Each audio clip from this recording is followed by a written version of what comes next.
Hello, hello, hello, God's beautiful people. I am back with another word from the Lord. If this is your first time here, my name is Tara, and God uses me to speak into the lives of His children.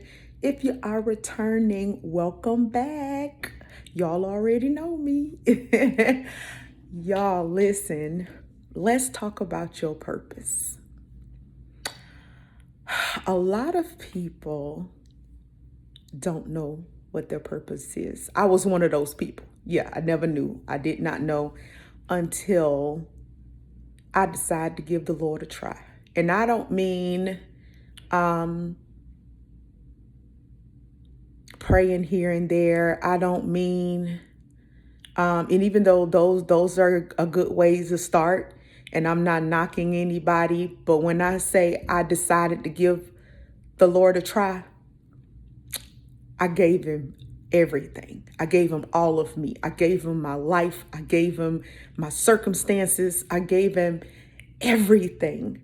And the more I gave Him me, the more He showed up. Listen, the journey is not easy. It's not. When God has predestined you, called you, or chosen you, listen, the journey is not easy, but God is faithful. And I know people probably think like, why does it seem to work for other people and not me? Because I used to be one of those people. And it's because God don't want half of you. He doesn't want a third of you. He wants all of you. And what that looks like is scary. It's difficult. It's surrendering your wants, surrendering your desires. It is, man, I just wish I could put it all into words. It's a lot. It is a lot of things, but it is the most rewarding thing I've ever done in my life. And God continues to move. God continues to show up. God continues to give me instruction. There has yet been dead silence since I gave God my yes. I'm going to say that again. There has yet to be complete dead silence for a long period of time since I gave God my yes. God desire is to give you instruction because He needs you to move forward.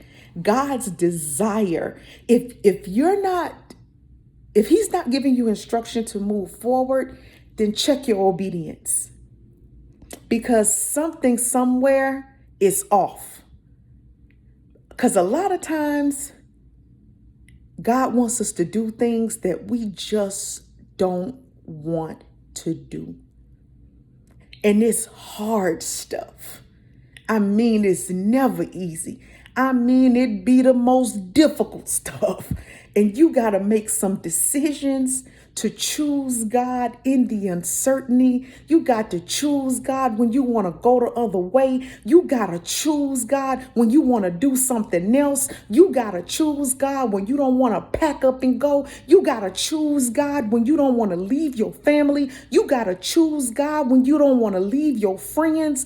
Let me tell you something. There has never been a time since I gave God my yes that He didn't give me instruction. And when you find that you're not getting any, go back to the drawing board and ask the Lord, what have I missed? Because sometimes we dismiss things because we don't want to do it. And I'm here to tell y'all, it is in the obedience that you get the next step. God is truly moving. He has kept His promises. He has did a thing, and I will share all of that with y'all soon. But just know that God continues to speak. In order for you to walk in your purpose, you have to be obedient. I can't stress that enough. I don't care who you got to leave behind. Jesus didn't care who was left behind. Let the dead bury the dead, He told one man who wanted to go bury his father.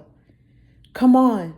Jesus wanted you to walk away from riches in everything. There is something that's hindering you. There is something that's blocking you. There is something, if there is no movement, and it could be the smallest of things that you choose to look at it as it being minute. It can be the most, oh my goodness, the smallest of things. Because God needs to know that you're going to be obedient in the small things. Because then he knows he can trust you with larger tasks. Okay? So I don't know who this is for, and I believe it's for a lot of people. You're hindering your progression because of lack of obedience, because it doesn't look the way you want it to look. In this season, I have asked for confirmation. I have, Jesus, because this thing I did not understand. But I trust God because I know that it's for purpose. I know that he's going to do something with it. And you have to be obedient, even when you got to go by yourself. Don't apply worldly standards to something God is telling you to do. Don't listen to people. Don't let them speak negativity into what God is telling you to do. I told y'all when I first left my family and went to the West Coast, I heard a lot of stuff. Oh, be careful. Oh, do this. Oh, do that. But if God is sending you, he is sending his angels to protect you. Do not let fear, anxiety, doubt, worry stop you. Do not apply worldly standards to a mission of God, because it does not apply. God got you. He is going to lead you. He is going to guide you. He is going to protect you. Even the smallest of details, follow it anyway. And trust God to be God. I love y'all, and I will be back with another word from the Lord.